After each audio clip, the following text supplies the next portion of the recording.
Finally, Benjamin Netanyahu has his war, a war he's dreamt of for more than 2 decades, and Donald Trump has become the president who granted him his heart's desire. Netanyahu can now wield American power against his enemies in pursuit of a long-standing ideological vision, the remaking of the Middle East. For years, he and the circle around him have spoken openly about reshaping the region. In their imagination, the Middle East is not a map of sovereign states. Its borders are negotiable, its governments are disposable. It's a chessboard to be moved as Israel wishes. The language of Greater Israel, once confined to the fringes of Israeli politics, has steadily drifted into the mainstream. Today it echoes not only in Israel but in Washington, inside an American administration closely aligned with Christian evangelical Zionism, where the remaking of the Middle East is sometimes framed not merely as strategy but as prophecy. But we are told this war is about something else. We're told it's about nuclear weapons, about American national security. We've heard this story before. We heard it about Saddam Hussein's weapons of mass destruction. We heard it from George W. Bush and Tony Blair, and we watched as Iraq was invaded, shattered and fractured,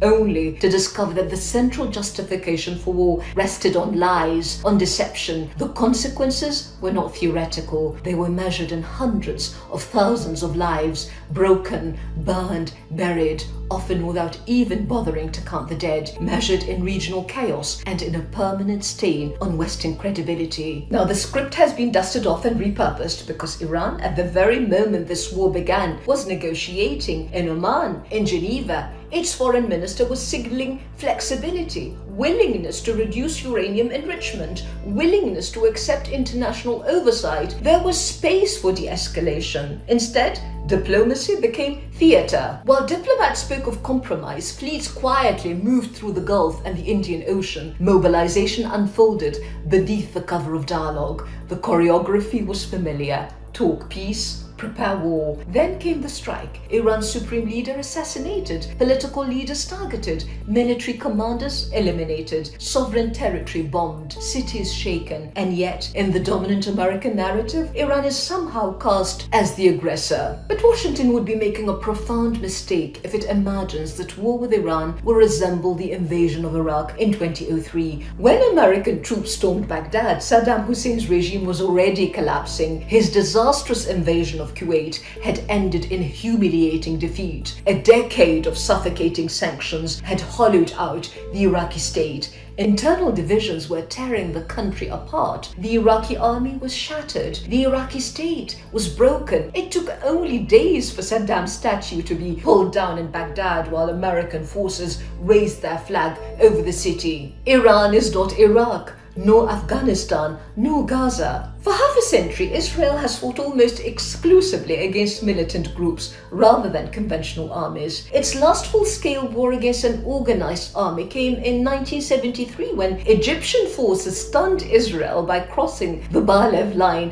in Sinai. Israel stabilized the battlefield only after a massive American airlift rushed weapons and supplies. In Lebanon, Israel confronted Hezbollah and after years of attrition was forced to withdraw from the south in 2000. In Gaza, it has dropped tens of thousands of tons of bombs on one of the most densely populated places on earth, fighting militants in tunnels beneath a tiny besieged strip of land, and even there, against fighters in flip-flops, starving in underground tunnels, Israel has struggled to fully crush the adversary or recover all its hostages. Iran is something entirely different. Iran is a nation of more than 90 million people, a vast country with complex mountainous terrain that has frustrated invading armies for centuries. It has a large conventional military, a hardened core of Islamic Revolutionary Guard forces, hundreds of thousands of besieged mobilization fighters ready to be activated. But the decisive factor is deeper than numbers. Iran possesses a powerful sense of national identity fused with Shia Islam and hardened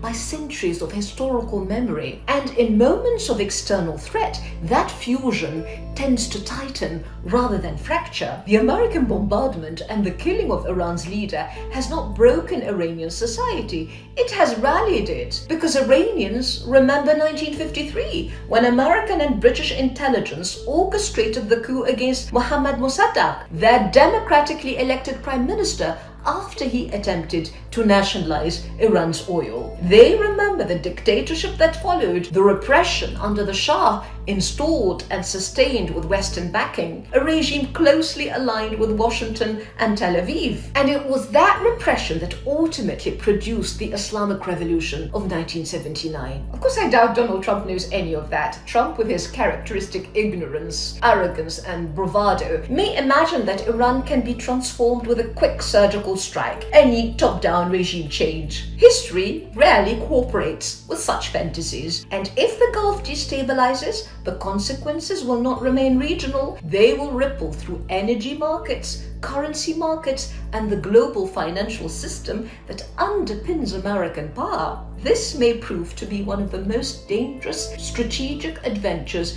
the US has ever undertaken. It may not produce a new Middle East shaped in Israel's image. It may instead follow a far older pattern, the story of a superpower overreaching. Empires at the height of their confidence begin to believe their own mythology. They mistake military superiority for strategic wisdom. They assume force can reorder history itself. But empires rarely fall because they're weak. They fall because they overestimate their strength. From hubris, Britain learned that lesson in 1956. Convinced it could still dictate events beyond its shores, London launched the Suez Adventure, a show of force meant to restore imperial prestige. Instead, it exposed the limits of British power. What was meant to demonstrate strength revealed decline. History rarely repeats itself exactly, but it often repeats its logic, and Iran may yet prove to be America's Suez.